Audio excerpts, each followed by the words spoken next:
This is the 10th question in the SQL 50 series, and it is about average time of process per machine. There is one table activity which has four different columns: machine ID, process ID, activity type, and timestamp. Now let's look at the example as to what they want us to find out. So this is the output. So what they want us to do is first list down the machine IDs, different machine IDs that we have, and calculate the average processing time. So average processing time is nothing but the end time minus the start time. So that will give us the processing time. And how to find out the average? So take the addition of this and take the addition of this divided by 2. That is, they have run two processes, process 0 and process 1. So that's what they want us to do. First, find out the processing time by subtracting end time minus the start time, and then see how many processes that a machine has run. In this case, there are two processes that machine 0 is running. So whatever you get, whatever answer you get by subtracting this and subtracting this, add the answer and then divide it by 2. So that will give us the average processing time, which is nothing but this particular row. Same thing to do with 1 and 2. Now let's achieve this by writing our query.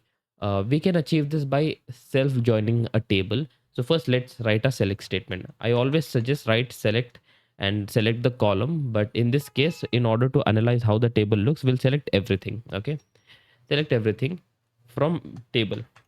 Okay, so table name is activity, and let's name it as table A, and then join the same table with itself and name it as B. And how do you want to join it? So in this case, if you see, there is a big issue with this table. So first of all, the start and end time are in the same column. So start and end, these timestamp are in the same column, where they should have been in separate column. Start time should have been the table should have been something like this: end is timestamp and then start timestamp, so that we could have directly subtracted the end minus start to get the processing time. But in this case, it's not like that, right? So we, how do we solve that? So first of all, by doing this, we have created two identical tables. Now in order to join those two identical tables, let's first join it with the machine ID. So machine underscore ID. So we'll select a dot machine ID from a table should be equal to b dot machine ID, no spaces.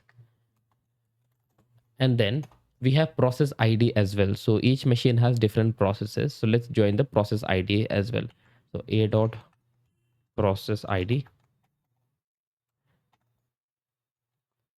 equal to b dot process ID. Let's first run this table and see how the table looks. You won't get the right answer, but it's important to run the query and see where you have arrived at, so that the next steps will become easier. Okay, so this is our table, looks pretty huge. So what we have done is we have combined the machine ID and the process ID of both the tables. Now if you look at this, machine ID, and the process ID, process ID. Okay, so so there is a one more issue over here. So that issue is we still have the activity type in the same uh, column. So we'll have to separate this. Let's just select the end time from table A and the start time from table B, and let's see how that works. So what we'll do is we'll type and so we'll have activity type. So a dot from table A, let's select only the start time. Okay.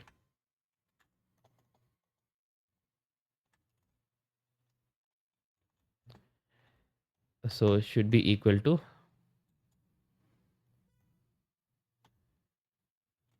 start. And from table B should be equal to end. Okay, now let's run this query and see how this works.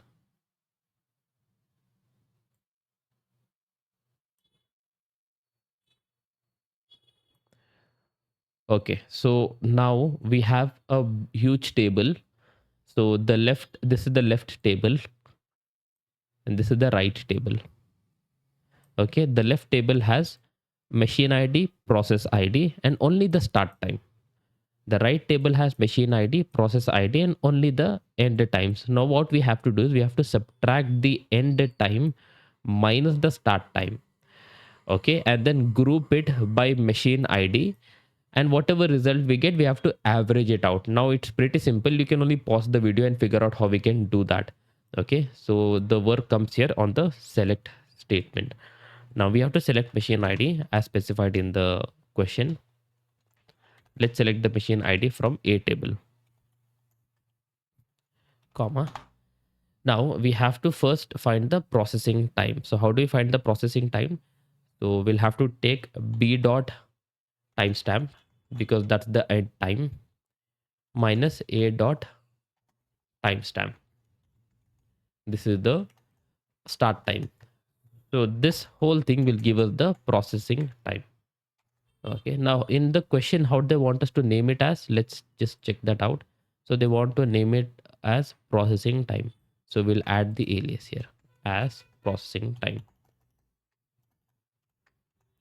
Okay, now we have to take the average. We have to take the average of the processing time. All right, so let's just use the average function here.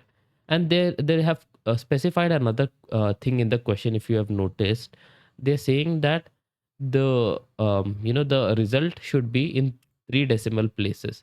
So we'll just round it up using the round function. Round it up to 3 decimal points. Close the bracket. Okay, now we are doing the aggregation here. So whenever there is an aggregation of any column, we have to specify on what we want to group it by. Now in the output table, if you see that the result is grouped by the machine ID. Okay, so machine ID 0 will have multiple processing time, so each for one processing ID. So for example, this process now currently if we run this query, it won't run because we have to first specify the group by. So but what is happening actually right now is the query has calculated the processing time of process 0. It has calculated the processing time of process 1 for the machine ID 0. Now we don't want it separately. We want the average of process time. Okay, so in order to achieve that, what we have to do is we have to group this. So what happens when we group the machine, when we group it by machine ID? When we group this by machine ID, and we are also specifying the average. So what happens is it takes this and this, it averages out by this average function. Okay, it's as simple as that. So let's group it by now. Group by A dot machine ID. Okay, let's run this query. As usual, I might always see some kind of error, always expected, but let's see if this works. All right. So the result is a success.